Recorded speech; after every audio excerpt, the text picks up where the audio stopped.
శ్రీ దత్తాత్రేయాయ నమః. ఓం శ్రీ దత్తశరణం మమ. శ్రీ దత్తాత్రేయాయ విద్మహే అత్రిపుత్రాయ ధీమహి తన్నో దత్త ప్రచోదయాత్. శ్రీ దత్తాత్రేయ వజ్రకవచ భావము.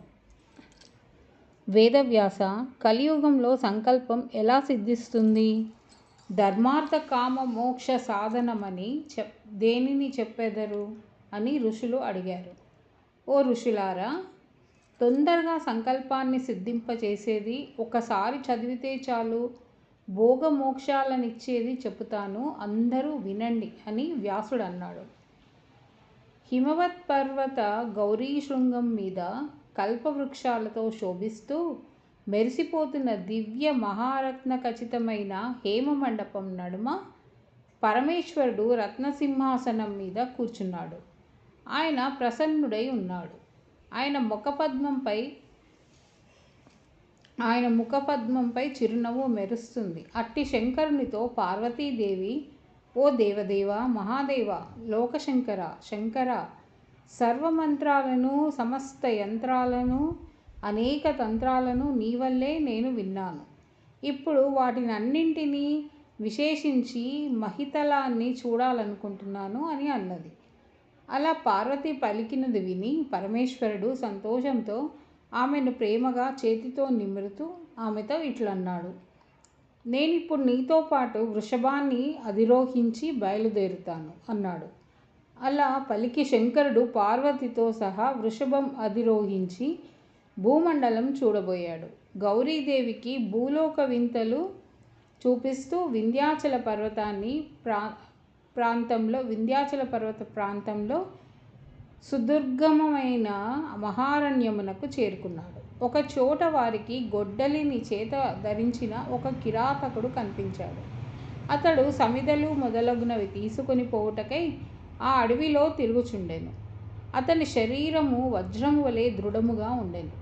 ఇంతలో గొప్పవైన గోళ్ళు కోరలు ఉన్న ఒక పెద్ద పులి ఆ కిరాతుని చంపబోచుండెను.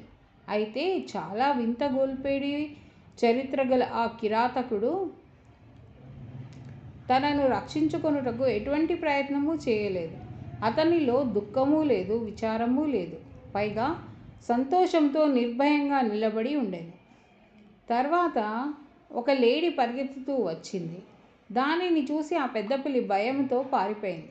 ఇట్టి వింతను చూచిన పార్వతి శంకరునితో, ఏమాశ్చర్యము శంభూ, ఎదురుగా చూడు అన్నది. అలా అనేసరికి పురాణవేత్తయగు ఆ శంభుదేవుడు చూచి ఇట్లనెను. గౌరీ, వాక్కులకు మనస్సుకు అందని చోద్యము నీకు చెబుతాను. మేము చూడనిదంటూ ఏ కొంచెము ఎక్కడా లేదు. పార్వతి, ఇప్పుడు దీనిని గూర్చి నేను చక్కగా సంగ్రమంగా చెబుతాను, వినుము. ఈ బిల్లుని పేరు దూరశ్రవుడు. పరమ ధార్మికుడు. ప్రతిరోజు అడవికి వెళ్ళి కష్టపడి సమిదలు, దర్భలు, పుష్పాలు, కందమూల ఫలాదులు తెచ్చి ముందు మునులందరికిస్తాడు. ప్రతిఫలంగా తానేమీ కోరడు. ఆ మౌనులందరూ కూడా అతని పట్ల దయతో ఉంటారు. అక్కడే దలాధనుడు అనే ఒక మహాయోగి ఉన్నాడు. ఆయన తన ఆశ్రమంలో నివసిస్తూనే ఒకానొకప్పుడు దిగంబరుడైన దత్తాత్రేయ సిద్ధిని తలుచుకున్నాడు. దత్తాత్రేయుడు స్మరద్గ్రామి. అతను తలుచుకున్న వారి వద్దకు వెడతాడు. మనం తలుచుకోగానే దత్తాత్రేయుడు ప్రత్యక్షమవుతాడని. అది విన్న కథ పరీక్షించటానికి అతడు దత్తాత్రేయుని స్మరించాడు.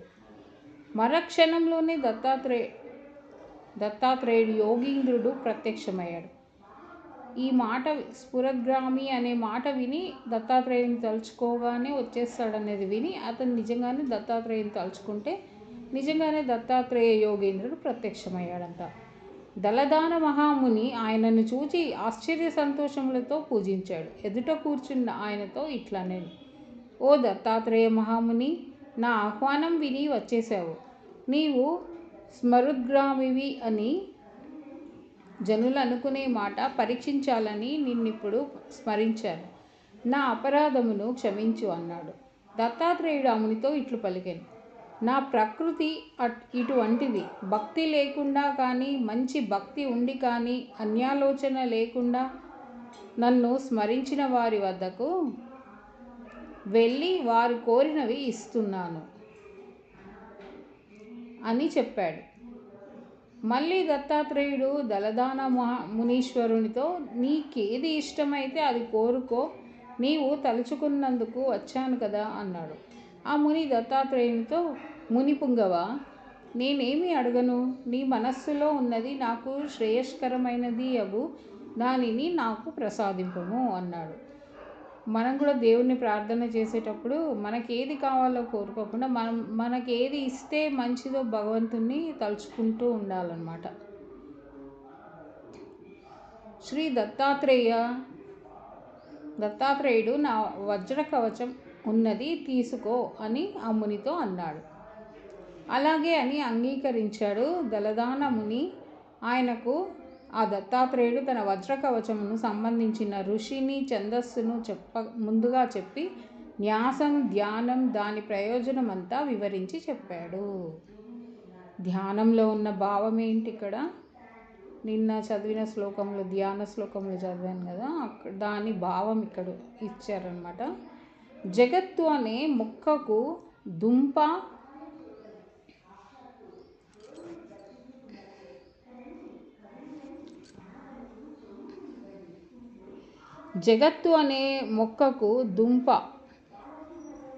వేరు వంటివాడు.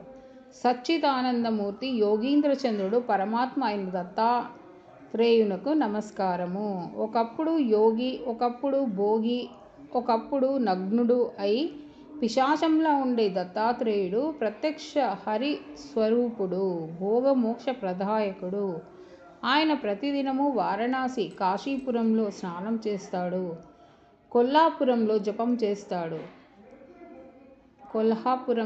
చేస్తాడు, మాహురీపురంలో భిక్షతో భోజనం చేస్తాడు, సహ్యాపర్వతంపై దిగంబరుడై శయనిస్తాడు.